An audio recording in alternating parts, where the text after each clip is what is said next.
Today video is related to final account or financial statement of sole business. Clear? मगर आपको ध्यान होगा कि लास्ट वीडियो में हम लोगों ने डिस्कशन किया था आपके साथ कि एक सोल बिजनेस में how many kinds of accounts are open, कौन कौन से अकाउंट्स ओपन किए जाते हैं. ठीक है, जिसमें मैन्युफैक्चरिंग अकाउंट के बारे में डिस्कशन किया था, ट्रेडिंग अकाउंट के बारे में किया था, प्रॉफिट एंड लॉस अकाउंट के बारे में किया था, बैलेंस शीट के बारे में किया था. ठीक है, कि which type of items are recorded in accounts, कौन कौन से अकाउंट्स में कौन कौन से आइटम रिकॉर्ड किए जाते हैं. मगर उसका एक अनदर पार्ट जो होता है एडजस्टमेंट. अगर आपको क्वेश्चन में दिया रहता है तो वो दो प्रकार के एडजस्टमेंट होते हैं जो आज की वीडियो में हम लोग डिस्कशन करेंगे. ठीक है, आप बोर्ड में देख रहे हैं ये लिखा हुआ है एडजस्टमेंट. अब सबसे पहला पार्ट ये होता है कि एडजस्टमेंट किसको बोलते हैं. तो एडजस्टमेंट के लिए इंपॉर्टेंट होता है ट्रांजैक्शंस. ठीक है, अब डेफिनेशन क्या होता है, तो एडजस्टमेंट को हम लोग दो पार्ट में डिस्ट्रीब्यूट करते हैं. पहला एक बोर्ड में आप देख रहे हैं जनरल एडजस्टमेंट और दूसरा एक होता है एडवांस एडजस्टमेंट. तो सबसे पहले हम लोग डिस्कशन करते हैं what do you mean by adjustment. The transaction which are not related to current financial year. ठीक है, ऐसा ट्रांजैक्शन जो कि करंट फाइनेंशियल ईयर से रिलेटेड नहीं होता है but it is also recorded in, कहां रिकॉर्ड किया जाता है, trial balance. Now it is also known as adjustment. ठीक है, इसी का सेकेंड पार्ट जो होता है on other hand transactions which are related to current financial year, जो कि करंट फाइनेंशियल ईयर से क्या होता है, रिलेटेड होता है मगर it is not recorded in trial balance, और वो ट्रायल बैलेंस में रिकॉर्ड नहीं किया जाता है. ठीक है, उसको भी हम लोग क्या बोलते हैं, एडजस्टमेंट बोलते हैं. ठीक है, तो क्या क्या चीज आपके पास हो गया, एक हो गया आपके पास ट्रांजैक्शन और दूसरा हो गया ट्रायल बैलेंस. ठीक है, transaction is related to current financial year. Current financial year से क्या होना चाहिए, वो रिलेटेड होना चाहिए और साथ में not recorded in trial balance. Transaction current financial year से रिलेटेड होना चाहिए मगर ट्रायल बैलेंस में रिकॉर्ड नहीं किया होना चाहिए, उसको भी आप क्या बोलते हो, एडजस्टमेंट बोलते हो. ठीक है, second not related to current financial year. ये जो ट्रांजैक्शन है वो क्या है, करंट फाइनेंशियल ईयर से रिलेटेड नहीं है but it is recorded in trial balance. इसको भी आप क्या बोलेंगे, एडजस्टमेंट बोलेंगे. ठीक है, अब एडजस्टमेंट को अभी मैंने बताया आपको, इसको हम लोग दो भाग में डिस्ट्रीब्यूट करते हैं. एक होता है जनरल एडजस्टमेंट्स होता है और दूसरा क्या होता है, एडवांस एडजस्टमेंट. तो आज की वीडियो में हम लोग इसी के बारे में डिस्कशन करेंगे. चलिए आइए, जनरल एडजस्टमेंट में जो सबसे पहला पार्ट है वो है आपके पास क्लोजिंग स्टॉक. ये मैंने मेंशन कर दिया है, फर्स्ट इज क्लोजिंग स्टॉक. ठीक है, अब दो चीज हम लोग देखते हैं. ये एक मैं ट्रायल बैलेंस का फॉर्मेट बना लेता हूं, ट्रायल बैलेंस. ठीक, ये छोटा सा ट्रायल बैलेंस हो गया. अब इंपॉर्टेंट है कि क्लोजिंग स्टॉक जो मैंने मेंशन किया हुआ है, पहला थॉट कि क्लोजिंग स्टॉक क्या होता है. What do you mean by closing stock. Unsold stock, जो स्टॉक अभी तक बिका नहीं है, या फिर उसका सेकेंड और क्या बोला जा सकता है, remaining stock in trade. Stock in trade, जो स्टॉक इन ट्रेड में बचा हुआ स्टॉक है. क्लियर है, at a particular accounting period, एक फिक्स अकाउंटिंग पीरियड में जो अनसोल्ड स्टॉक है उसको हम लोग क्या बोलेंगे, क्लोजिंग स्टॉक. ठीक, अब पहला पॉइंट ये होता है कि क्लोजिंग स्टॉक हमने लिया. क्लोजिंग स्टॉक के लिए पहला पॉइंट हम लोग चूज करते हैं not appear in trial balance. Trial balance जैसे ये ट्रायल बैलेंस है, इसमें दिया हुआ नहीं है, अपीयर नहीं है, ठीक है। तो उसका क्या ट्रांजेक्शन होगा, उस कंडीशन में दो ट्रांजेक्शन होगा। This is the first transaction, okay, और this is the second transaction. आप सभी को मालूम है कि इसका ट्रांजेक्शन कहां होता है, shown in credit side of trading account. Trading account, एक छोटा सा मैं ट्रेडिंग अकाउंट का फॉर्मेट बना देता हूं ताकि आपको समझ में आ जाएगा। ट्रेडिंग अकाउंट, ये ट्रेडिंग अकाउंट हो गया, ठीक, और साथ में एक बैलेंस शीट का भी फॉर्मेट बना देता हूं ताकि आपको इसी में क्लियर समझ में आता रहे, ठीक है, आइटम आपको दिखाई देता रहे। और ये बीच में मैं P&L अकाउंट का एक छोटा सा फॉर्मेट बना देता हूं, ठीक। फर्स्ट थॉट, क्लोजिंग स्टॉक के बारे में डिस्कशन कर रहे हैं। Not appear in trial balance. देखिए ट्रायल बैलेंस में क्लोजिंग स्टॉक नहीं दिया हुआ है, उस कंडीशन में फर्स्ट क्या होता है, shown in credit side of trading account. आप सभी को मालूम है कि हम लोग क्या करते हैं, बाय क्लोजिंग स्टॉक लिखा जाता है, क्लियर। इसका सेकेंड पार्ट क्या होता है, second part shown in asset side of balance sheet. Balance sheet मतलब ये बैलेंस शीट बना है, देखिए ये एसेट साइड है तो यहां क्लोजिंग स्टॉक लिख देंगे, क्लियर, समझ में आया। अब सेकेंड पॉइंट, ए पॉइंट हो गया, सेकेंड पॉइंट क्या होगा, appear in trial balance. Closing stock जो है, क्लोजिंग स्टॉक जो है वो क्या है, ट्रायल बैलेंस में दिया हुआ है। अगर इस ट्रायल बैलेंस में क्लोजिंग स्टॉक अगर आपका मेंशन कर देता है, क्लोजिंग स्टॉक क्या रहता है, अगर आपको मेंशन कर देता है, उस समय डबल एंट्री नहीं होती है, ये आपको ध्यान रखना है। इसका मीनिंग क्या होता है, सबसे इंपॉर्टेंट ये है, appear in trial balance, that means double transaction will be completed. Transaction क्या हो गया है, कंप्लीट हो गया है। इसका मतलब है ओनली क्या होगा, सिर्फ आपका एसेट साइड में क्लोजिंग स्टॉक रिकॉर्ड किया जाएगा, ठीक है। तो only one transaction shown in asset side of balance sheet, ठीक। ये हमारा फर्स्ट टॉपिक हो गया। सेकंड हमारा क्या होता है, डेप्रिसिएशन।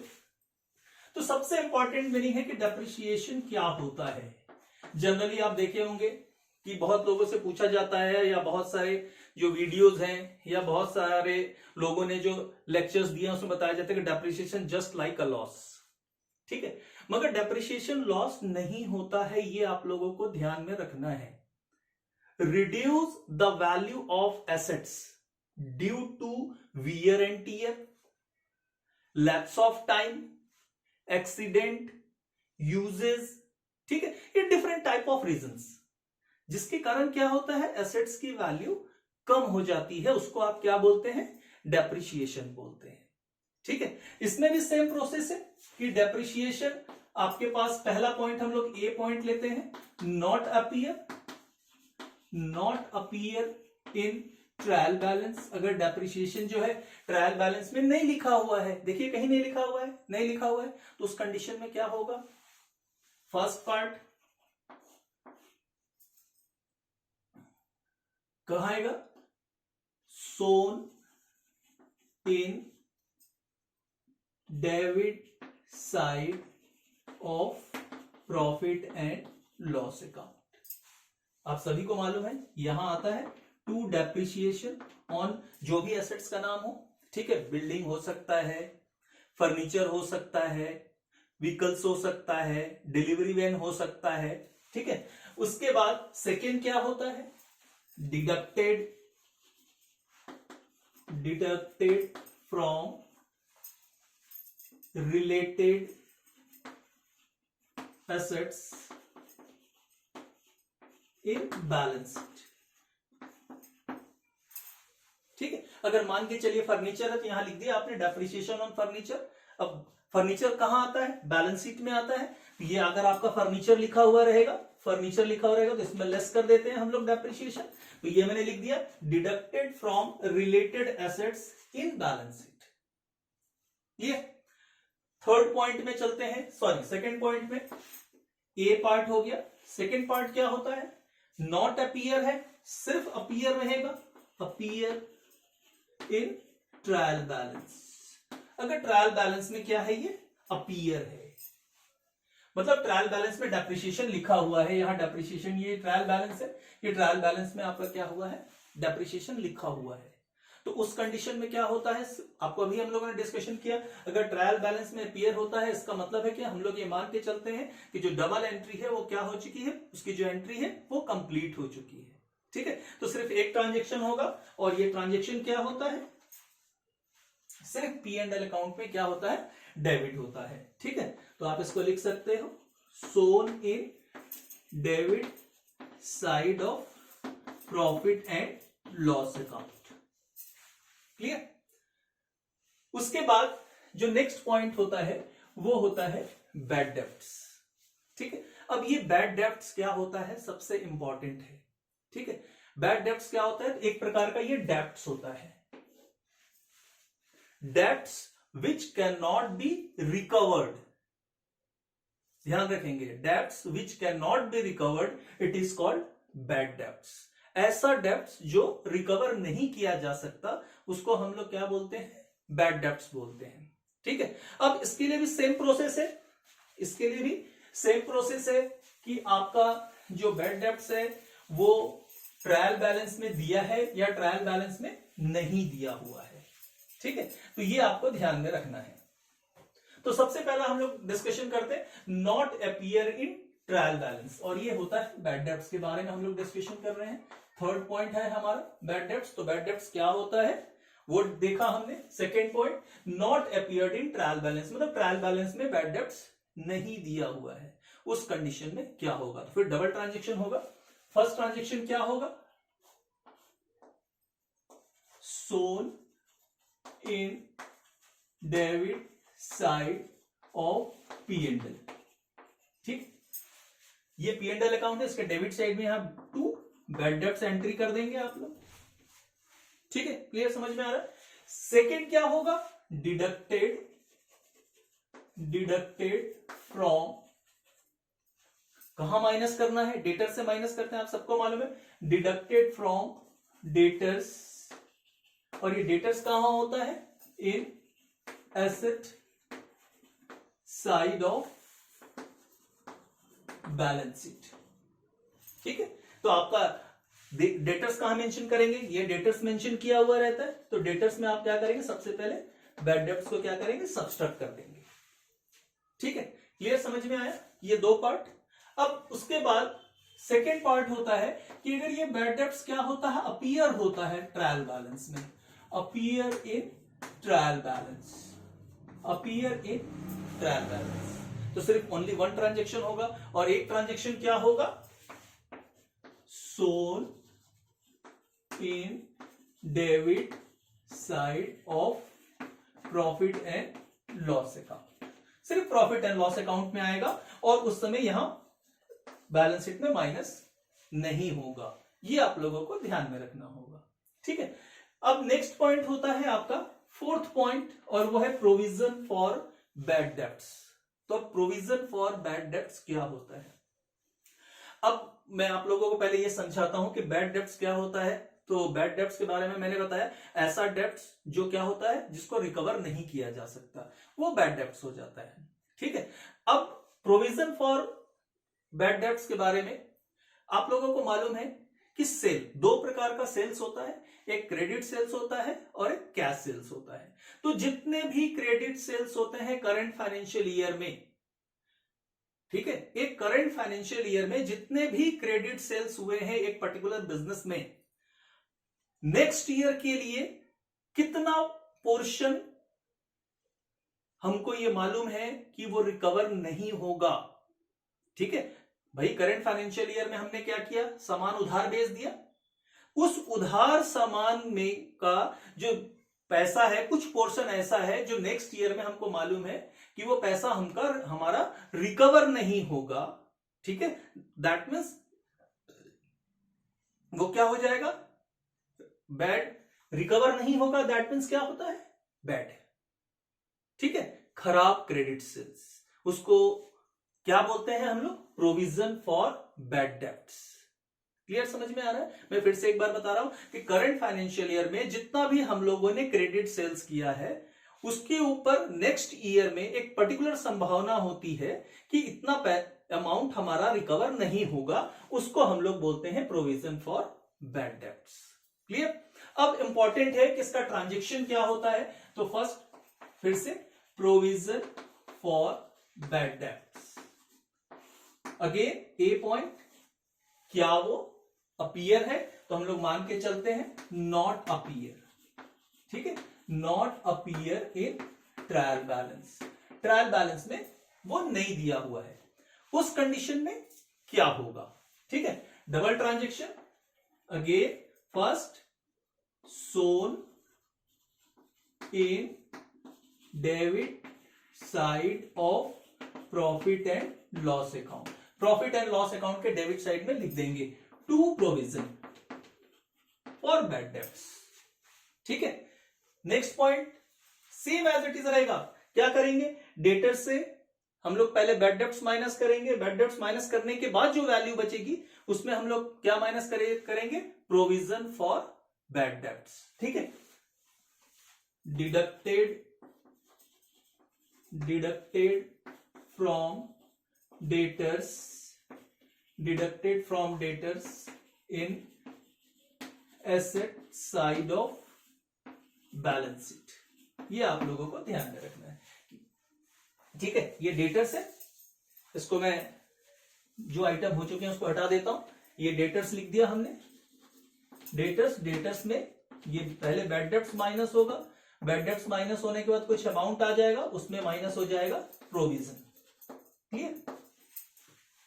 उसके बाद सेम नॉट अपीयर है, तो बी पॉइंट क्या होता है? अपीयर। ठीक है, अपीयर इन ट्रायल बैलेंस। अगर ट्रायल बैलेंस में क्या दिया हुआ है? Provision for bad debts is given. Provision for bad debts is given, ये ट्रायल बैलेंस है, ट्रायल बैलेंस में यहां लिखा रहेगा by provision for bad debts. ठीक है, तो ये ट्रायल बैलेंस के किस साइड में लिखा हुआ है? क्रेडिट साइड में लिखा हुआ है, तो सेम एज इट इज उठा के आपको क्रेडिट साइड में लिख देना है। ठीक है, ये आपके लिए हो जाएगा entry shown in credit side of profit and loss account. Profit and loss account में क्या करेंगे? ये हट जाएगा यहां से प्रोविजन, और कहां आ जाएगा? ये प्रोविजन यहां आ जाएगा by provision for bad debts. ये कब आता है? जब provision for bad debts trial balance में अपीयर नहीं रहता है। राइट, अब नेक्स्ट पार्ट में हम लोग आते हैं, और वो है provision for discount on debtors. ठीक है, provision for discount on debtors. अब डेटर्स का मीनिंग क्या होता है? आपको मालूम है कि अगर आप बिजनेसमैन हो तो आपने अगर कोई सामान क्रेडिट में परचेस किया है तो आप क्या हो जाओगे? क्रेडिटर हो जाओगे। अगर आपने अपना सामान क्रेडिट में सेल किया है, ठीक है, तो आप क्या हो जाओगे? डेटर्स। मतलब डेटर्स मतलब पैसा रिसीव करने वाला। ठीक है, अब क्या लिखा हुआ है आपके पास? Discount on debtors. ठीक है, अब मान के चलिए कि आपने 10,000 रुपए का सामान क्रेडिट में बेच दिया है, और आपको लग रहा है कि वो रिकवरी मुश्किल लग रही है, तो आप एक छोटा सा लालच देते हो, भाई आप 10,000 की जगह कितने रुपए दे दो मुझे? 9,000 रुपए दे दो, मैं आपको 1,000 रुपए का छूट देता हूं। क्लियर? 1,000 रुपए का छूट देता हूं, तो वो जो 1,000 रुपीज होगा वो क्या हो जाएगा? लॉस दिखाई दे रहा, मगर वो लॉस नहीं होता है, वो क्या हो जाता है? एक्सपेंसेस हो जाता है आपके लिए।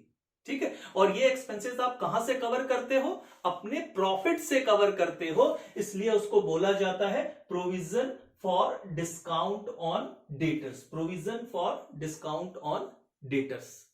ठीक है, ठीक इसका अपोजिट भी है, provision for discount on creditors. अभी मैंने बताया कि अगर आपने क्रेडिट में सामान परचेस किया है, क्लियर, अगर आपने क्रेडिट में सामान परचेस किया है और आपने 10,000 रुपीज का सामान परचेस किया है, आप 10,000 रुपीज देना नहीं चाह रहे हो, ठीक है, तो आप आपको जहां से आपने परचेस किया वो आपको ऑफर देता है कि आप 9,000 पे कर दीजिए, 1,000 रुपए मैं आपको माफ कर देता हूं। तो आपने क्या किया, बोले ठीक है 1,000 रुपए तो बच गया।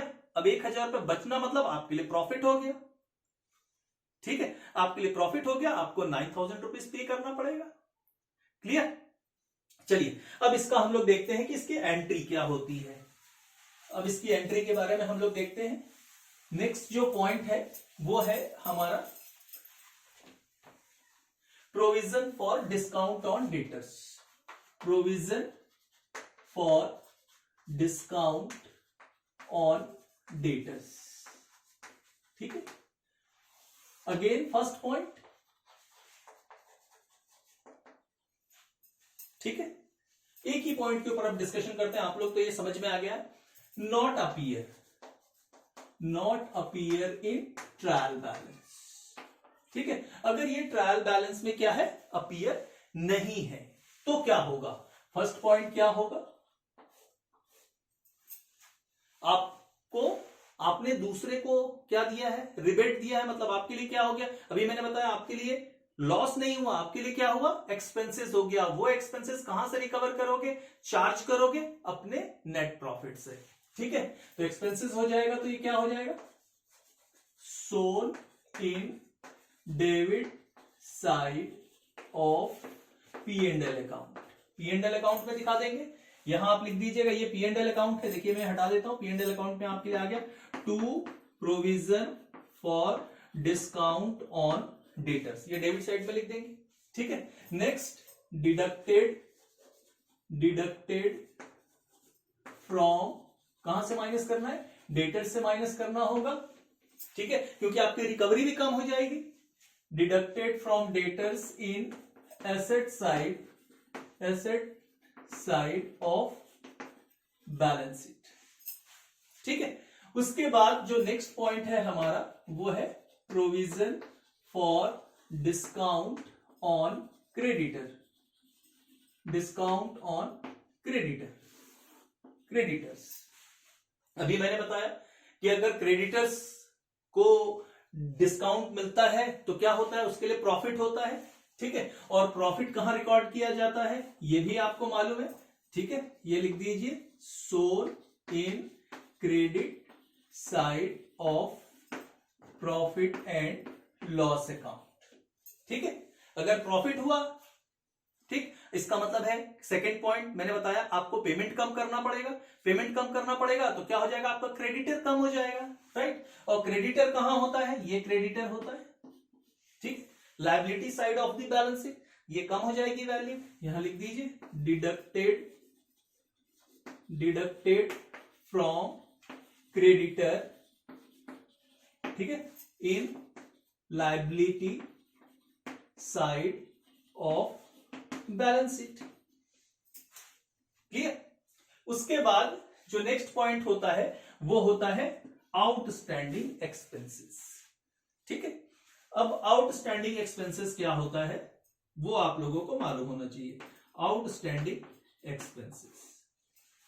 अब मैं आप लोगों को बताता हूं, इसका मैं एक छोटे छोटे एग्जांपल्स देता हूं, ठीक है, जो आप लोगों को क्लियर समझ में आ जाएगा। एक एग्जांपल होता है सैलरीज, वेजेस, ठीक है, रेंट, अब ये कैसे, एटसेट्रा, ठीक। एग्जांपल हुआ कैसे, अब ये आउटस्टैंडिंग कैसे हो सकता है कि मैंने एग्जांपल बताया, ठीक है। अब आउटस्टैंडिंग एक्सपेंसेस क्या, expenses related to current financial year, ठीक है, पेड इन नेक्स्ट ईयर। आ रही बात समझ में? अगर करंट फाइनेंशियल ईयर का कोई एक्सपेंसेस है उसको आप पेड कब कर रहे हो, नेक्स्ट ईयर में पेड कर रहे हो, उसको हम लोग क्या बोलते हैं, आउटस्टैंडिंग एक्सपेंसेस बोलते हैं। अब ये सैलरी मैंने आपको लिख तो दिया, सैलरी समझाने के लिए मैं आपको बताता हूं कि सैलरी जो एम्प्लॉय को दी जाती है, जो एम्प्लॉयर पे करता है एम्प्लॉय को, वो दो तरीके से पे करता है, एक एंड ऑफ द मंथ और एक first day of the next month. End of the month का क्या मतलब होता है कि अगर 1 जनवरी में उसने काम स्टार्ट किया, 1 जनवरी में काम स्टार्ट किया तो 31 ऑफ जनवरी को उसको सैलरी मिल जाएगी, मतलब उसी महीने में मिल जा रही है, क्लियर? एक होता है first day of the next month, वो 1 जनवरी से काम स्टार्ट कर रहा है मगर 31 जनवरी तक उसको सैलरी नहीं मिलेगी, यहां सैलरी नहीं मिलेगी। First day of the next month मतलब क्या हो जाता है, 1 फरवरी को उसको सैलरी रिसीव होगी। आ रही बात समझ में?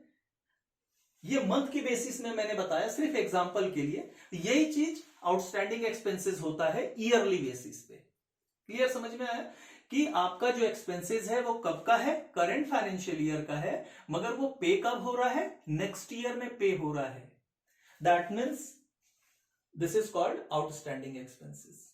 ठीक, सेम वैसी है कि आउटस्टैंडिंग एक्सपेंसेस नॉट अपीयर्ड होगा तो क्या होगा, ठीक, और अपीयर्ड इन ट्रायल बैलेंस होगा तो क्या होगा। तो फर्स्ट हम लोग देखते हैं not appear in trial balance. अगर ट्रायल बैलेंस में नहीं है तो क्या करते हैं, पहला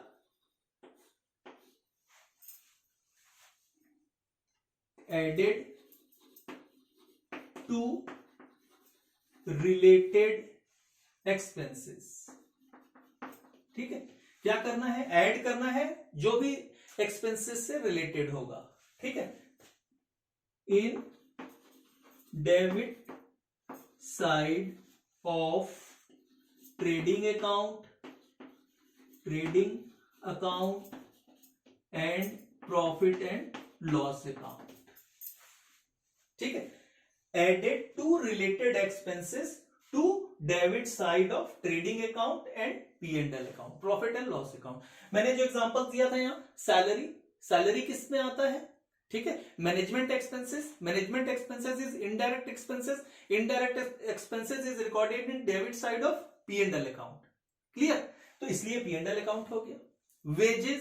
wages is a direct expenses और direct expenses is recorded in trading account. ठीक है, देयरफॉर ये ट्रेडिंग अकाउंट हो, इसलिए आ गया। ठीक है, अब पहला पॉइंट हो गया कि उसको ऐड कर देते हैं। नेक्स्ट पॉइंट में क्या होगा, shown in liability side of balance sheet. इसको कहां दिखाते हैं भाई, तो बैलेंस शीट में दिखाते हैं ये आउटस्टैंडिंग एक्सपेंसेस। ठीक है, चाहे वो सैलरी के फॉर्म में हो, चाहे वो वेजेस के फॉर्म में हो, चाहे वो रेंट के फॉर्म में हो। मैंने तो ये तीनों एग्जांपल के रूप में लिया था। ठीक है, अब उसके बाद हम लोग जो नेक्स्ट चलते हैं वो होता है प्रीपेड एक्सपेंसेस। आउटस्टैंडिंग एक्सपेंसेस जो होता है और प्रीपेड एक्सपेंसेस होता है, दोनों जस्ट एक दूसरे का अपोजिट होता है। ठीक है, ये प्रीपेड एक्सपेंसेस के बारे में हम लोग डिस्कशन करते हैं। सबसे पहला पॉइंट कि प्रीपेड एक्सपेंसेस क्या होता है, जस्ट अपोजिट होता है। इसका मतलब है कि हम लोग एग्जांपल्स के रूप में सैलरी भी ले सकते हैं, एग्जांपल्स के रूप में हम लोग वेजेस भी ले सकते हैं, रेंट भी ले सकते हैं। ठीक है, प्रीपेड एक्सपेंसेस का मीनिंग क्या होगा, the expenses related to next year, but paid in current financial year. Next year का होना चाहिए मगर पे आपने कब कर दिया, करंट फाइनेंशियल ईयर में आपने क्या कर दिया, उसको पे कर दिया। ठीक है, अब सिर्फ आपको ध्यान में रखना है, पहला पॉइंट ये तो डेफिनेशन हो गया। एडजस्टमेंट में क्या होता है, अगेन 2 एडजस्टमेंट रहेगा। पहला यहां जस्ट मैंने अपोजिट कहा है, तो ये एडेड है तो यहां क्या हो जाएगा, डिडक्टेड हो जाएगा। ठीक है, से डिडक्टेड फ्रॉम रिलेटेड एक्सपेंसेस, या रिलेटेड एक्सपेंसेस बोलिए या कंसर्न एक्सपेंसेस बोलिए, और ये कहां होंगे, same debit side of trading account and profit and loss account. ठीक है, वेजेस भी हो सकता है, सैलरी भी हो सकता है। Shown in liability side of the balance sheet, just opposite हो जाएगा, shown in asset side of balance sheet. ठीक है, क्लियर, समझ में आ रहा है। देखिए मैं बार बार बोलता हूं कि अगर मैं जब बोर्ड में पढ़ा रहा हूं तो आप लोगों को कॉपी और पेन साथ में रखना है। जो पॉइंट आपको लगता है कि आपको समझ में नहीं आ रहा है उसको आप तुरंत नोट कर लीजिए। ठीक है, चलिए नेक्स्ट पॉइंट को हम लोग देखते हैं। और जो नेक्स्ट पॉइंट है वो है हमारा इंटरेस्ट ऑन कैपिटल। ठीक है, अब इंटरेस्ट ऑन कैपिटल क्या होता है, पहले उसके बारे में हम लोग डिस्कशन करते हैं कि इंटरेस्ट ऑन कैपिटल क्या होता है। इंटरेस्ट ऑन कैपिटल, ठीक है, पहला पॉइंट कि interest on capital is the business expenses. ये आपको हमेशा ध्यान रखना है। देखिए कई सारी चीजें होती हैं जिसका हमको ना शॉर्टकट या बेसिक मीनिंग मालूम होना चाहिए, जिससे हम लोग इजीली वो डायरेक्ट नेचर का है या इनडायरेक्ट नेचर का है ये हम लोग डिसाइड कर पाए। ठीक है, इंटरेस्ट ऑन कैपिटल, ठीक, मैंने क्या बताया, interest on capital just like a business expenses. अगर बिजनेस एक्सपेंसेस होगा तो क्या होगा, इनडायरेक्ट नेचर का होगा, क्योंकि परचेज और सेल्स यही दो आइटम से रिलेटेड आइटम क्या होते हैं, वो आपको डायरेक्ट नेचर के होते हैं। ठीक है, तो इसलिए आप ये हमेशा समझना चाहिए। ठीक है, अब नेक्स्ट पॉइंट कि इंटरेस्ट ऑन कैपिटल क्या होता है, interest paid on capital to proprietor of the business, clear, and it is a business expenses. First thing, अब दो पॉइंट्स का ट्रांजेक्शन। फर्स्ट पॉइंट क्या होगा, ये आपके लिए बिजनेस एक्सपेंसेस हुआ, इनडायरेक्ट एक्सपेंसेस हुआ, दैट मींस कहां आएगा, पी एंड एल अकाउंट के डेबिट साइड में आएगा। ये मैं फिर से नोट कर देता हूं, पी एंड एल अकाउंट, ये पी एंड डेबिट साइड और ये क्रेडिट साइड, तो यहां इंटरेस्ट ऑन कैपिटल आएगा। ठीक है, तो यहां हम लोग लिख देते हैं shown in debit side of P and L account. ठीक है, अब कैपिटल के ऊपर इंटरेस्ट रिसीव होना, दैट मीन्स कैपिटल आपका क्या हो रहा है, इंक्रीज हो रहा है। अब कैपिटल कहां आता है, तो आपको पहले से मालूम है, ये बैलेंस शीट का एक छोटा सा फॉर्मेट बना दे रहा हूं। ये बैलेंस शीट हो गया, कैपिटल आपका यहां आता है, यहां मतलब लायबिलिटी साइड में। इसका मतलब है कि कैपिटल इंक्रीज हो जाएगा, मतलब क्या करना है, आपको ऐड करना है। यहां लिख दीजिए एडेड टू कैपिटल। ठीक, ये in liability side of balance sheet. ठीक, नेक्स्ट पॉइंट कंप्लीट हुआ। उसके बाद इंटरेस्ट ऑन कैपिटल के बाद interest on drawing. Interest on drawing, अब इंपॉर्टेंट ये है कि ड्रॉइंग क्या होता है, इंटरेस्ट ऑन ड्रॉइंग्स। ठीक, पहला पॉइंट ये है, ड्रॉइंग्स क्या होता है, drawings that means the proprietor A carry money और गुड्स। ठीक है, कहां से कैरी करता है, फ्रॉम हिज बिजनेस, ओके, खुद के व्यापार से कैरी करता है, किस पर्पस के लिए, for personal use. Now it is called drawing. ठीक है, इसको हम लोग क्या बोलते हैं, ड्रॉइंग्स बोलते हैं। तो ड्रॉइंग्स अगर वो कैश के फॉर्म में विड्रॉ करता है, मनी के फॉर्म में विड्रॉ करता है, तो उसको क्या करना होगा, इंटरेस्ट पे करना होगा। क्लियर, कौन विड्रॉ करता है, proprietor of the business for his personal purpose. ठीक है भाई, अगर वो पैसे निकालता है, पैसे निकालता है, इसका मतलब क्या हो जाता है, ड्रॉइंग्स बढ़ जाती है। बिजनेस से पैसा निकालने मतलब ड्रॉइंग्स बढ़ जाती है। और आपको मालूम है ड्रॉइंग्स कहां आता है, कैपिटल से हम लोग क्या करते हैं, ड्रॉइंग्स को माइनस कर देते हैं। क्लियर, ये ड्रॉइंग्स, अच्छा दूसरा, हाँ ये मैं लिखा हूं, देखिए अलग से, देखिए ये जो पॉइंट नंबर 10 है, इंटरेस्ट ऑन ड्रॉइंग, और ये देखिएगा ये अलग से लिखा हुआ है, in drawings of goods by the proprietor for personal use. यहां मैं मेंशन कर देता हूं, फॉर पर्सनल यूज। ठीक है, अब ये इंटरेस्ट ऑन ड्रॉइंग किस यूज के लिए, मनी को उसने कैरी किया है, मनी को उसने क्या किया है, विड्रॉ किया है। ठीक है, डबल ट्रांजेक्शन के बारे में, भाई अगर वो विड्रॉ किया है, कैश निकाला है, तो उससे हम लोग क्या लेंगे, इंटरेस्ट रिसीव करेंगे। ठीक है, कंपनी क्या करेगी, फर्म क्या करेगी, सोल बिजनेस क्या करेगा, वो इंटरेस्ट पे करेगा। तो इंटरेस्ट पे करेगा तो आपके लिए बेनिफिट है। ठीक है, मैंने इनकम्स बताया था, कितने टाइप के इनकम्स बताए थे, 3 टाइप के इनकम्स बताए थे, other incomes, second non trading incomes और एबनॉर्मल गेन और इफेक्टिवनेस। और ये तीनों कहां आता है? All are the indirect nature, ठीक है। और ये कहां आता है? पी एंड एल अकाउंट में आता है, ठीक है। तो ये क्या हो जाएगा? Shown in credit side of P and L account. That means ये क्रेडिट साइड है, यहां आ जाएगा इंटरेस्ट ऑन ड्रॉइंग, ठीक। पहला पॉइंट हो गया।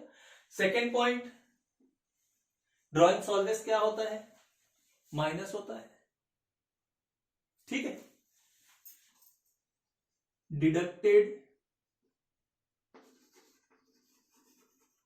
Deducted from capital in liability side of balance sheet, ठीक। ध्यान में रखेंगे ये इंटरेस्ट ऑन ड्रॉइंग क्या कर रहा है? मनी को वो क्या कर रहा है? कैश के फॉर्म में कैरी कर रहा है, विड्रॉ कर रहा है। उसके बाद चलिए नेक्स्ट पॉइंट में आते हैं, income received in advance. Income received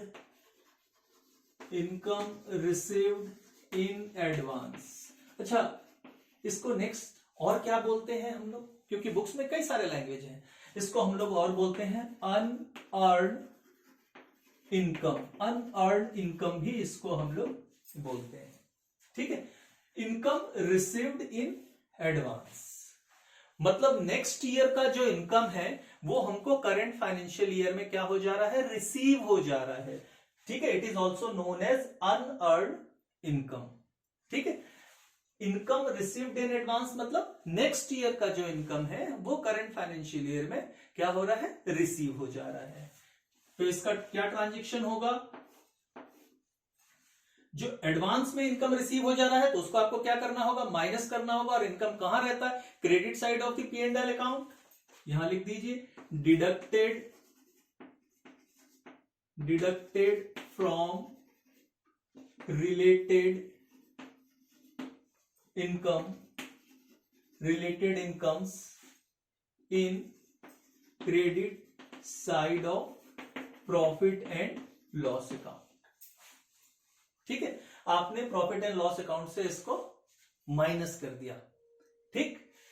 ये पी एंड एल अकाउंट है। इनकम्स अगर मान लीजिए कमीशन है, कमीशन रिसीव्ड दिया हुआ है तो कमीशन बाई कमीशन लिखा हुआ आएगा। इसमें आपको क्या करना? अनअर्न्ड कमीशन को क्या करना है? माइनस कर देना है, ठीक है।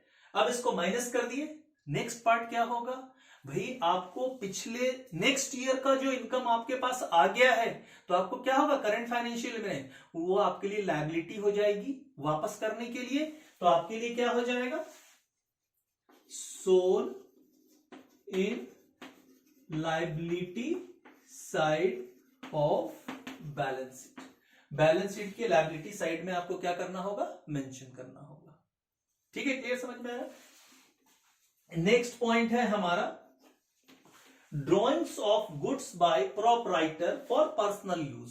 देखिए ये पॉइंट जो 12th पॉइंट है, ये जो 12th पॉइंट है, ये पॉइंट और इंटरेस्ट ऑन ड्रॉइंग, ये दोनों पॉइंट करीब करीब सेम है। सिर्फ डिफरेंस क्या है देखिए, इसलिए मैंने यहां ब्रैकेट में मेंशन किया। इंटरेस्ट ऑन ड्रॉइंग जो लिखा हुआ इन फॉर्म ऑफ मनी है और यहां क्या है? इन फॉर्म ऑफ गुड्स है। दोनों में प्रोपराइटर क्या कर रहा है? खुद के बिजनेस से सामान निकाल रहा है, कैश विड्रॉ कर रहा है फॉर पर्सनल पर्पस, ठीक है, या पर्सनल यूज के लिए। तो दोनों ही ड्रॉइंग्स कहलाएगा। मगर डिफरेंस क्या होगा? 12th पॉइंट के लिए ये 12th पॉइंट विड्रॉ गुड्स, ठीक है, drawing of goods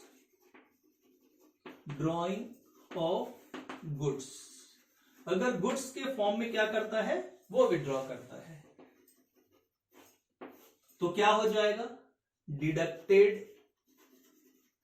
deducted from purchase. और ये परचेज कहां आता है? In debit side of trading account. Trading account के डेबिट साइड में, ठीक है। और नेक्स्ट पॉइंट से एडेड टू ड्राइंग्स में क्या कर देंगे, उसको शामिल कर देंगे, और ये ड्राइंग्स को क्या करते हैं हम लोग, कैपिटल से माइनस कर देते, ठीक है। In liability side of balance sheet, ठीक है। मुझे ऐसा लगता है कि ये आप लोगों को क्लियर समझ में आया होगा कि ये एकदम जनरल है, इसमें काफी सारी चीजें आप लोगों ने पढ़ी हुई हैं। उसके बाद अब हम लोग जो नेक्स्ट स्टार्ट करते हैं वो है हमारा एडवांस एडजस्टमेंट। आपको थोड़ा ध्यान से देखना होगा, थोड़ा ध्यान से समझना होगा कि एडवांस एडजस्टमेंट में क्या क्या पोर्शन है हमारा।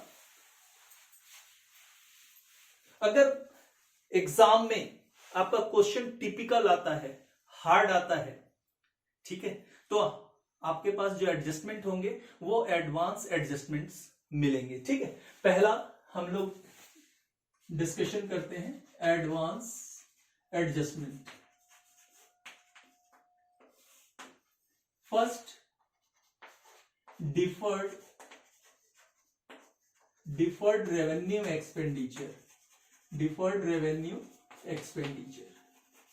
अब फिर नेक्स्ट पॉइंट ये होता है कि डिफर्ड रेवेन्यू एक्सपेंडिचर क्या होता है। भाई जब हम लोग बिजनेस स्टार्ट करते हैं तो स्टार्ट जब करते हैं तो हम लोग क्या करते हैं, कुछ खर्च करते हैं, कुछ एक्सपेंस करते हैं। उस एक्सपेंस की वजह से आने वाले जो सब्सिक्वेंट ईयर्स होते हैं उसमें हमको क्या मिलता है, बेनिफिट्स मिलते हैं, ठीक है। इस प्रारंभ में, व्यापार के प्रारंभ में हमने जो एक्सपेंस किया है उसके बदले में हमको क्या होता है, आने वाले सब्सिक्वेंट ईयर्स में क्या मिलता है, हमको बेनिफिट्स मिलता है। उसको हम लोग बोलते हैं डिफर्ड रेवेन्यू एक्सपेंडिचर। क्लियर। अब आप एग्जांपल्स पूछें कि डिफर्ड रेवेन्यू एक्सपेंडिचर का एग्जांपल्स क्या होता है, तो जो इजी एग्जांपल्स होते हैं, जो आपको क्लियर समझ में आ जाते हैं, वो मैं आपको बताता हूं। पहला होता है प्रिलिमिनरी एक्सपेंसेस और दूसरा होता है हैवी एडवर्टाइजमेंट, ठीक है। अब इसमें सबसे इंपॉर्टेंट पॉइंट्स क्या होता है, डिफर्ड रेवेन्यू एक्सपेंडिचर क्या होता है वो बता दिया, उसका एग्जांपल बता दिया। अब next point, what is the important points for deferred revenue expenditure, ठीक है। some part of such expenditure is written off in each year। ये जो भी एक्सपेंडिचर होता है इसका दो पोर्शन होता है। फर्स्ट पोर्शन जो होता है वो होता है written off portion, written off, ठीक है, पार्ट। मैंने क्या बोला, इंपॉर्टेंट पॉइंट में फर्स्ट पॉइंट क्या बोला, some part is written off in each year, ठीक है, and remaining is capitalized. Second part क्या होता है, B part, remaining is capitalized होता है, ठीक है। इसी दो पार्ट का आपको ट्रांजैक्शन करना पड़ता है। तो आप जब भी डिफर्ड रेवेन्यू एक्सपेंडिचर में जो मैंने एग्जांपल बताया, प्रिलिमिनरी एक्सपेंसेस एक मैंने बताया, दूसरा हैवी एडवर्टाइजमेंट, तो उसका दो पार्ट आपको देखना होगा। पहला पार्ट देखना होगा कि राइट ऑफ पार्ट कितना है और दूसरा कैपिटलाइज्ड पार्ट कितना है, ठीक है। अब राइट ऑफ पार्ट मतलब क्या हो गया, एक प्रकार से लॉस हो गया, और ये कौन सा लॉस हो गया, एबनॉर्मल लॉस हो गया, ठीक है। और आप बताइए एबनॉर्मल लॉस क्या होता है, डायरेक्टली आपको मालूम है ये इनडायरेक्ट एक्सपेंसेस है। इनडायरेक्ट एक्सपेंसेस है तो ये कहां आएगा, debit side of P and L account, ठीक है। ये फर्स्ट पॉइंट।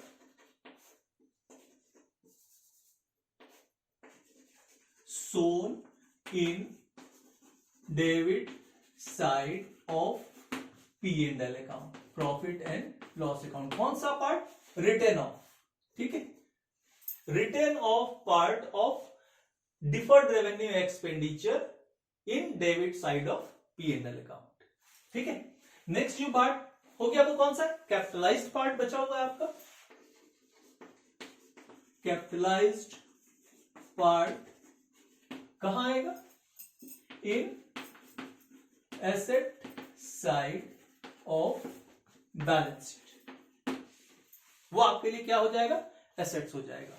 हमेशा याद रखेंगे डिफर्ड रेवेन्यू एक्सपेंडिचर का जो एक पार्ट होता है वो each and every year right of होता है।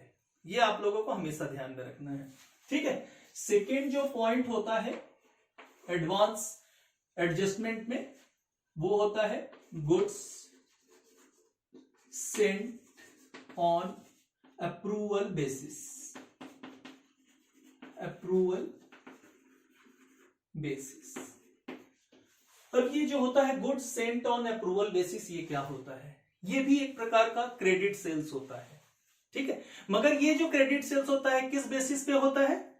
रिटर्नेबल बेसिस पे होता है, वापसी के बेसिस पे होता है, ठीक है। जब तक गुड्स वापस नहीं आया है करंट फाइनेंशियल ईयर में, तब तक हम लोग उसको टोटल सेल्स में काउंट करते हैं, ठीक है। It is called goods Saint on approval basis. अब इंपॉर्टेंट है कि इसके ट्रांजेक्शन्स क्या होते हैं, ठीक है। अब क्रेडिट सेल्स है, क्रेडिट सेल्स में क्या होगा? फर्स्ट पार्ट, ए पार्ट,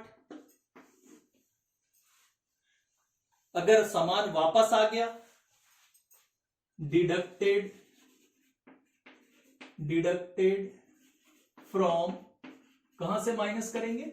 सेल्स से माइनस करेंगे, डिडक्ट, क्योंकि मैंने भी बताया good Saint on approval basis का क्या मतलब होता है? क्रेडिट सेल्स, जो आपने सामान क्रेडिट में बेचा है, मगर किस बेसिस पे? रिटर्नेबल बेसिस में, वापसी योग्य आपने बेचा है कि वो वापस भी कर सकता है। Now the first part, deducted from sales at sale price, ये भी आपको याद रखना है, ठीक है। साथ में और क्या होगा? एंड ये आपने डिडक्ट कर दिया, अब भाई वो सामान वापस कर दिया, तो वो सामान को आप क्या करोगे? फिर से अपने स्टॉक इन ट्रेड में रख लोगे, ठीक है। इसका मतलब है क्लोजिंग स्टॉक में शामिल कर दोगे।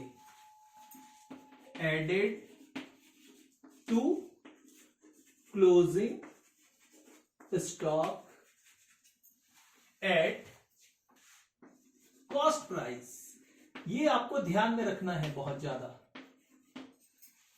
ठीक है। अब आपको मालूम है सेल्स और क्लोजिंग स्टॉक कहां आता है? इन credit side of trading account, ठीक है। ये आपको ध्यान में रखना है। क्या क्या चीज ध्यान में रखना है आपको? ये जो goods Saint on approval basis है, उसको क्या करना है? डिडक्ट करना है। किससे डिडक्ट करना है? सेल से डिडक्ट करना है, मगर सेल प्राइस से डिडक्ट करना है। ये जो सेल से माइनस करना है, वो कौन सा कॉस्ट होना चाहिए? जो उसका सेल्स वैल्यू है, ठीक है। अब मगर उसको क्लोजिंग स्टॉक में ऐड भी करना है, तो क्लोजिंग स्टॉक में कौन सी वैल्यू पे उसको ऐड करेंगे? कॉस्ट प्राइस में ऐड करेंगे। मतलब इसमें प्रॉफिट शामिल नहीं होना चाहिए। Sale price that means cost plus profit, और कॉस्ट दैट मीन्स सिर्फ जितने में आपका सामान आपने परचेस किया था, ठीक है। ये पहला एंट्री हो गया। सेकेंड एंट्री क्या होगा? At the same time,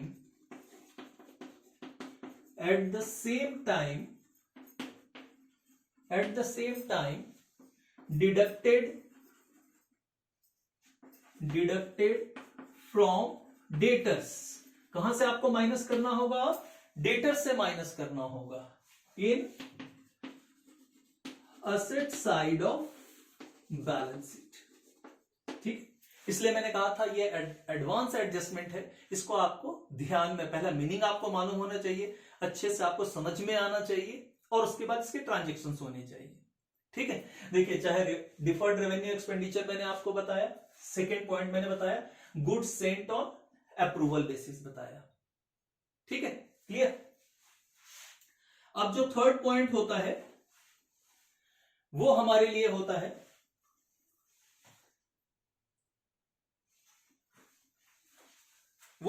goods received but not recorded. Goods received but not recorded in books, account books, ठीक है। Goods received but not recorded in books of accounts, ठीक है। अब इसका मीनिंग क्या होता है? अब यहां देखने में आपको बहुत सिंपल मीनिंग लग रहा है, गुड्स रिसीव्ड, ठीक है, मतलब मीनिंग भी उसका वही हो गया, गुड्स रिसीव्ड हो गया, मगर रिकॉर्ड नहीं किया गया है। इसका मतलब क्या है? Goods received but invoice is not received, but invoice is not received। सबसे पहले इंपॉर्टेंट है उसका मीनिंग जानना। अगर उसका मीनिंग आप समझ जाएंगे तो अपने आप ये ट्रांजैक्शंस भी सीख जाएंगे। ठीक है, आपका लिखा है goods receive but not recorded in books of account.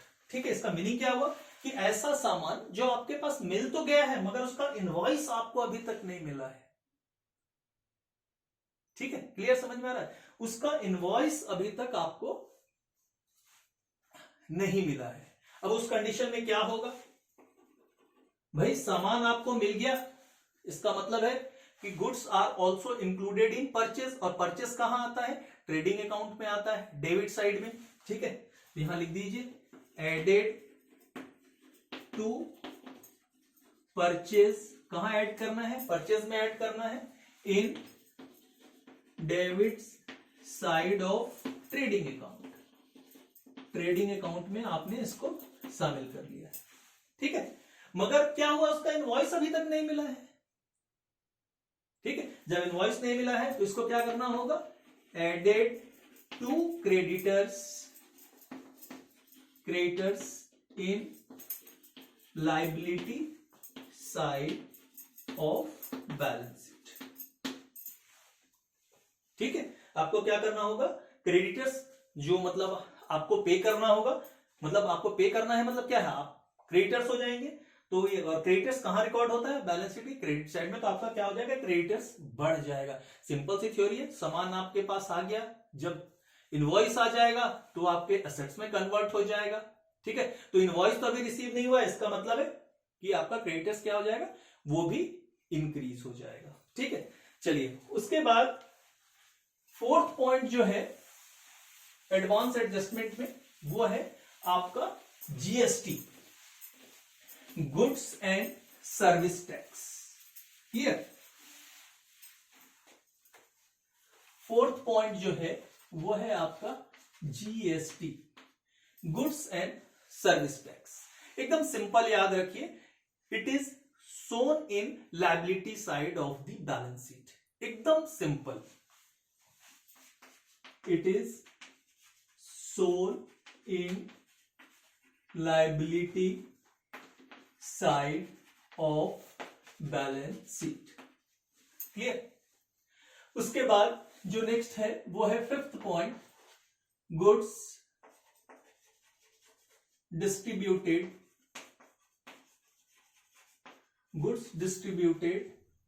As a free sample. अगर आपने सामान फ्री सैंपल के रूप में बांटा। अब ये क्या होता है? ठीक है, मैं बार बार आपको बोलता हूं, जब भी आप क्वेश्चन पढ़ें, अगर इस टाइप के सेंटेंस आपको मिलते हैं तो उसका मीनिंग आपको बेसिक मालूम होना चाहिए। Goods distributed as free sample, what do you mean by this? इसका मीनिंग होता है, इसको मैं 3 पार्ट में आपको बताता हूं। First part, types of advertisement.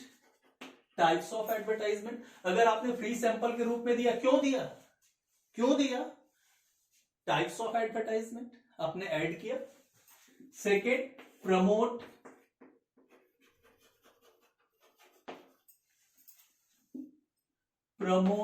The sale of goods, अपने गुड्स के सेल को बढ़ाने के लिए आपने प्रमोट किया।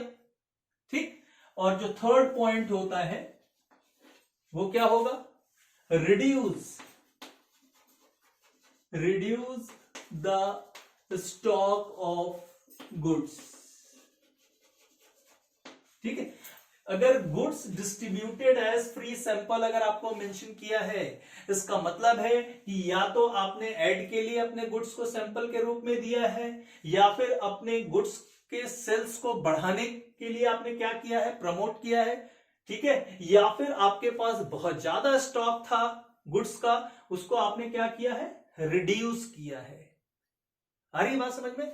अगर आपका ये meaning goods distributed as free sample, अगर आपसे कोई मीनिंग पूछता है तो आप उसके मीनिंग में ये 3 पॉइंट्स आप क्या कर सकते हैं? बता सकते हैं। ठीक है। अब इंपॉर्टेंट है कि इसके ट्रांजेक्शन्स क्या क्या होंगे, फर्स्ट ट्रांजेक्शन क्या होगा और सेकेंड ट्रांजेक्शन क्या होगा। आपने फ्री सैंपल के रूप में बांटे, दैट मीन्स डिडक्टेड फ्रॉम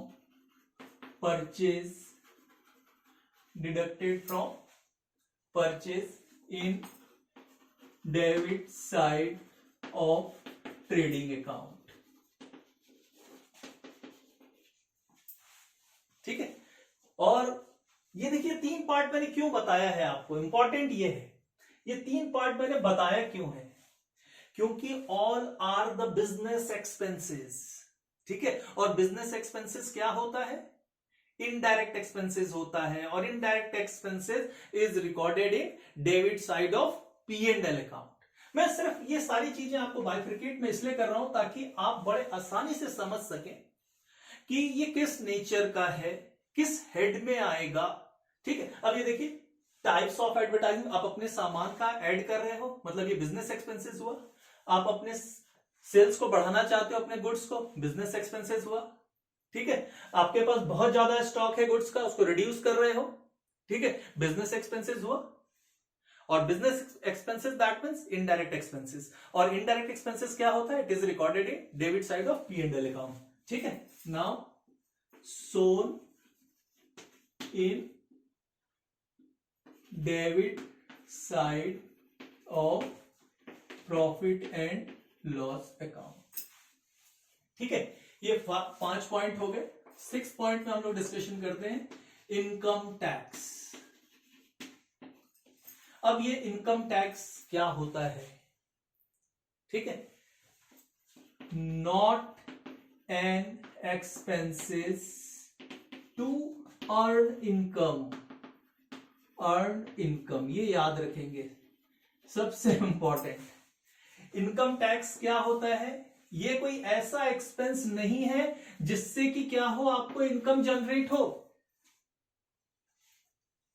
ठीक है, क्लियर, समझ में आ रहा है। सेकेंड पॉइंट आप इसमें याद रख सकते हैं, paid by owner not by firm, paid by owner not by firm, ये भी आपको ध्यान में रखना होगा। ठीक है ना, तो ये कोई ऐसा एक्सपेंसेस है जिससे आपको इनकम जनरेट होगा, नहीं तो जनरली हम लोग एक्सपेंस कब करते हैं, जिससे हमारा इनकम जनरेट हो। अरे बात समझ में, हमारे आय में वृद्धि हो, इंक्रीज हो। ठीक, मगर ये ऐसा नहीं है, ये ऐसा कोई एक्सपेंसेस नहीं है जिससे कि हमारा इनकम जनरेट हो, मगर ये किसके द्वारा पे किया जाता है, ओनर के द्वारा पे किया जाना चाहिए। ठीक है, paid by the owner not by firm. ठीक है, दैट मीन्स, और इसके लिए एक चीज और बता देता हूं, अपीयर इन ट्रायल बैलेंस, ये भी आपको बता देता हूं कि अगर ये ट्रायल बैलेंस में अपीयर है, ठीक है, बहुत देर से मैं not appear not appear not appear not appear ही चला रहा था, तो अपीयर में क्या होगा, ठीक है, appear in trial balance, that means income tax is given in trial balance, not additional information, trial balance में दिया है, तो क्या होगा हमारे लिए। ठीक है, deducted from capital in balance sheet as drawing,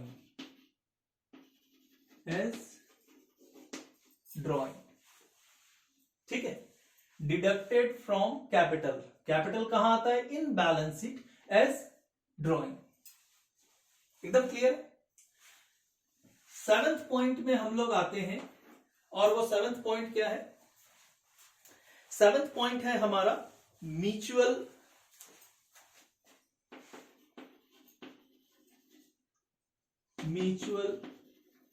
इंडेप्टेडनेस,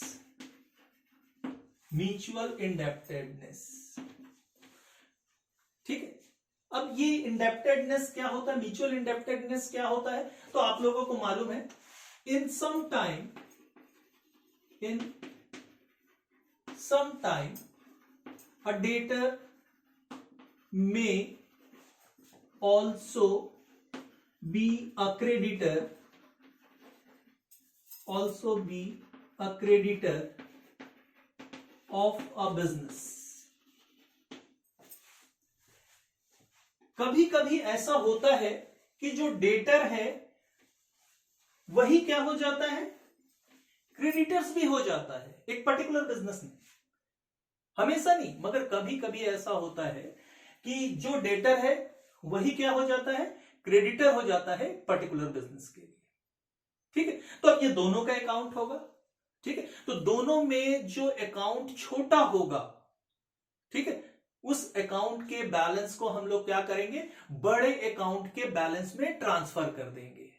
ठीक है, बड़े अकाउंट के बैलेंस में ट्रांसफर कर देंगे तो क्या हो जाएगा आपका, वन अकाउंट आर क्लोज्ड। एक अकाउंट क्या हो जाएगा आपका, बंद हो जाएगा।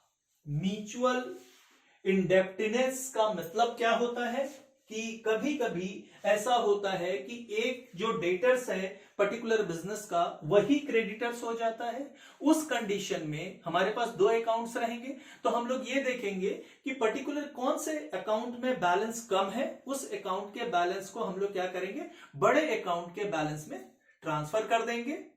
ठीक है, देयरफॉर जिससे क्या होगा, आपका एक अकाउंट क्लोज हो जाएगा। ठीक है, उसके बाद जो 8th पॉइंट है वो है एबनॉर्मल लॉस। एबनॉर्मल लॉस, अब ये एबनॉर्मल लॉस क्या होता है, ये सिंपल है, लॉस ड्यू टू फायर और थेफ्ट। ठीक है, चोरी के कारण हानि या फिर आग के कारण हानि, उसको हम लोग क्या मानकर चलते हैं, एबनॉर्मल लॉस मानकर चलते हैं। ठीक है, और एबनॉर्मल लॉस के बारे में ऑलरेडी हम लोग डिस्कशन कर चुके हैं। It is also recorded in debit side of P&L account. ठीक, मगर इंपॉर्टेंट ये है कि क्या ये एबनॉर्मल लॉस जो होता है बस एक छोटा सा वर्ड है, नहीं, एक छोटा सा वर्ड नहीं है, ये काफी बड़ा है। ठीक है, अब इसमें कौन कौन से पॉइंट आते हैं वो हम लोग जरा डिस्कशन कर लेते हैं। जो उसमें पहला वर्ड आता है वो होता है आपका if the stock is fully, first point, A point लिख देता हूं, if the stock fully insured, क्या आपका जो स्टॉक है, एबनॉर्मल लॉस में फर्स्ट पॉइंट, एबनॉर्मल लॉस का पहला, लॉस ड्यू टू फायर और थेफ्ट। ठीक है, ये आपको ध्यान में रखना है, तो आपको समझ में आएगा ये first point, if the stock fully insured, क्या आपका जो स्टॉक है वो फुल्ली इंश्योर्ड है। क्लियर, अगर फुल्ली इंश्योर्ड है मतलब आपने 1 लाख रुपए का बिजनेस किया है, पूरा 1 लाख के सामान का आपने इंश्योरेंस करा लिया है। जो आपका स्टॉक एंड ट्रेड में गुड्स है 1 लाख का, पूरे का आपने क्या करा लिया है, स्टॉक एंड ट्रेड में है उसको पूरे का इंश्योरेंस करा लिया है। क्या हो जाएगा, double transaction. First transaction, insurance company account कहां आएगा, is shown in credit side of trading account.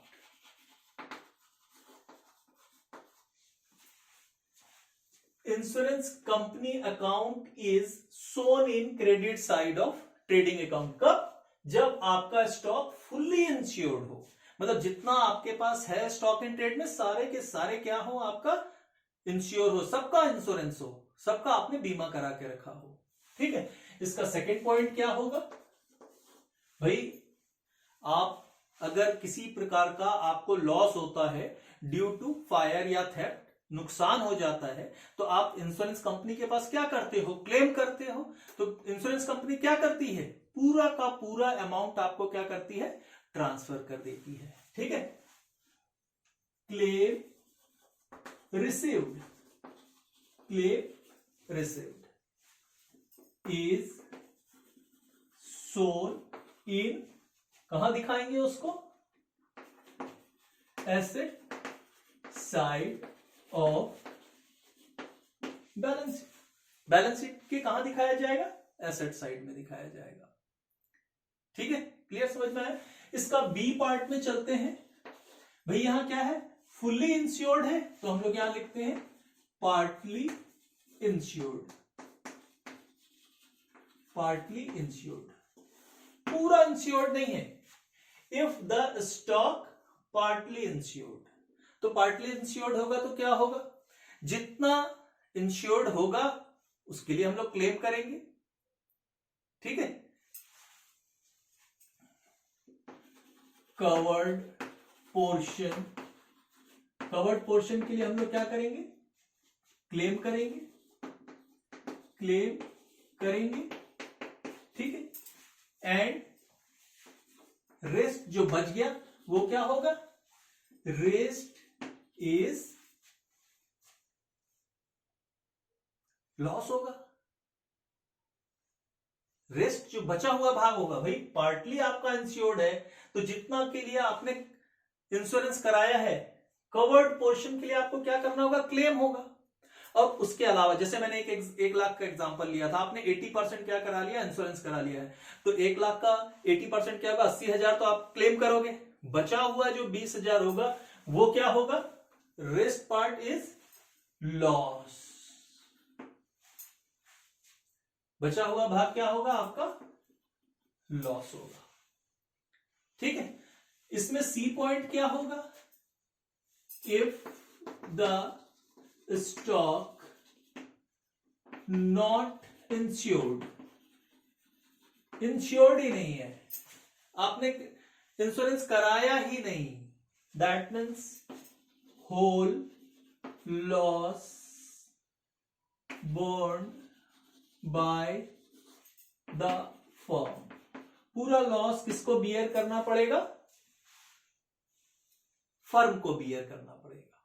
ठीक है, चलिए ये हमारा हो गया 8 पॉइंट। 8 पॉइंट में 3 पार्ट थे।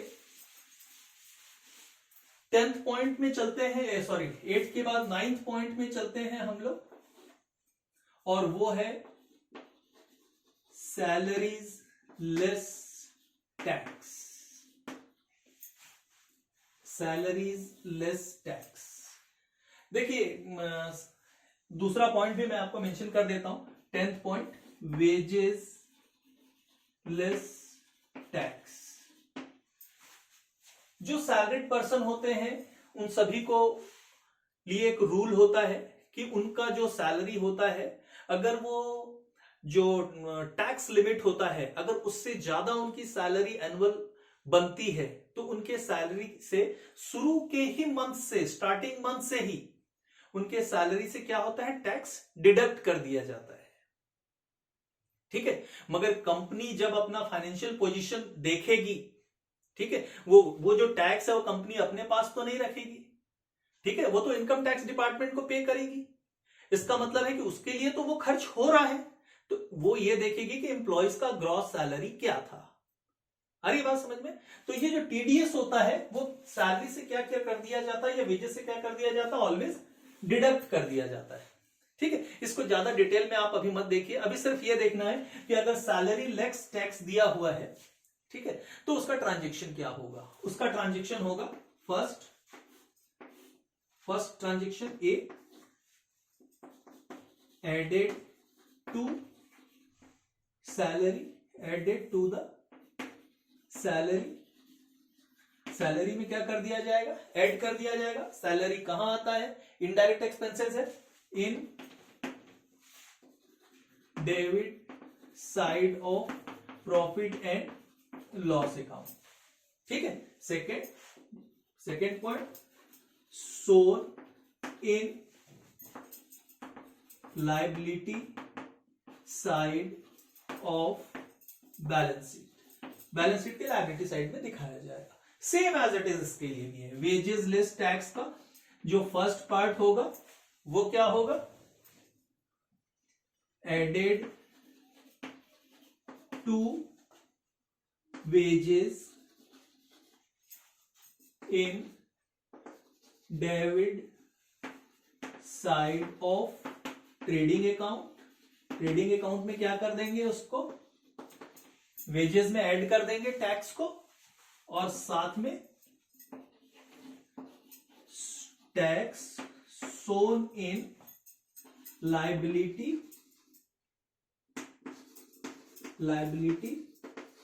Side of balance sheet. Balance sheet में उसको हम लोग मेंशन कर देंगे। ठीक है, तो आज का जो वीडियो था वो इंपॉर्टेंट क्या क्या पार्ट था वो मैं आपको बता रहा हूं। वीडियो में इंपॉर्टेंट ये था कि अगर आपको एडिशनल इंफॉर्मेशन में जो एडजस्टमेंट देगा तो उसकी क्या एंट्री होगी, उससे क्या इफेक्ट होगा trading account, P&L account, balance sheet. Clear. अगर कुछ एडजस्टमेंट ऐसे होते हैं जो ट्रायल बैलेंस में देते हैं, ठीक है, एडिशनल इंफॉर्मेशन में नहीं दिया है, तो उससे क्या इफेक्ट होगा आपका trading account, profit and loss account और बैलेंस शीट।